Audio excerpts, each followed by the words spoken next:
करने के लिए वहाँ पहुँच भी गया, पर उन्होंने उन पोस्टर्स को जमीन पर लेटाकर पायलट के लिए सामने वाली बिल्डिंग की तरफ इशारा किया और खुशकिस्मती से वो पायलट उनकी बात आसानी से समझ भी गया। वो दोनों अब दोबारा से अपनी बारी का इंतजार कर रहे थे, पर तभी पास ही में एक गैस स्टेशन में धमाका हो गया, जिस वजह से अब वो गैस उनकी तरफ तेजी से बढ़ रही थी और अब उनके पास किसी और ऊंची बिल्डिंग में जाने के अलावा कोई चारा नहीं था। दूसरी इमारत की तरफ भागते हुए उनकी नजर एक ड्रोन पर पड़ी और ये ड्रोन वही था जो उसके बाप जैंग ने भेजा था।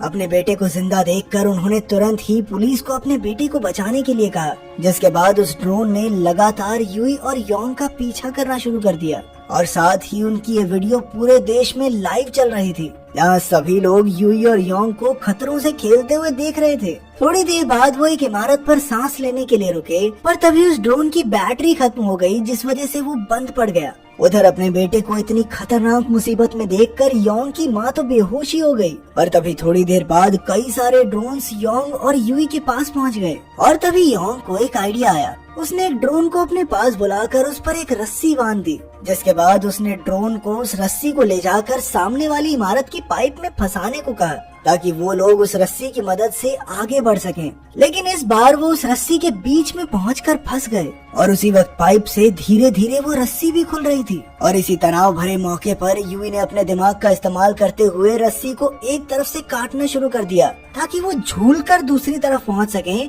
लेकिन बदकिस्मती से वो रस्सी ज्यादा देर तक टिक नहीं पाई और वो लोग नीचे गिर गए। सभी लोग ये नजारा देखकर हैरान थे। तब तक एक रेस्क्यू हेलीकॉप्टर भी वहाँ पहुँच गया था और तभी उनकी नजर यूई और योंग पर पड़ी, जो अब भी किसी तरह बचकर एक टावर पर लटके हुए थे। उन सभी को एक सुरक्षित जगह पर लाया गया, जहां योंग की मुलाकात अपने परिवार से हुई। वो सभी उसे जिंदा देखकर बहुत ज्यादा खुश थे। उधर यूई के मैनेजर ने भी उसकी चिंता करने का ड्रामा करना शुरू कर दिया, लेकिन यूई उसकी सच्चाई जानती थी। थोड़ी देर बाद योंग यूई को उसका क्लाइंबिंग हुक वापस देने के लिए आया, पर यूई का कहना था कि यार मैं बहुत थक चुकी हूँ, अब ये भारी भरकम चीजें नहीं उठा सकती, इसलिए वो उस हुक को उससे फिर कभी ले लेगी। योंग को पहले तो उसकी बात समझ नहीं आई, पर जल्द ही वो समझ गया कि यूई उससे दोबारा मिलना चाहती है। अगर वीडियो पसंद आई तो लाइक कर देना, चैनल को सब्सक्राइब कर देना। मिलते हैं अगली वीडियो में।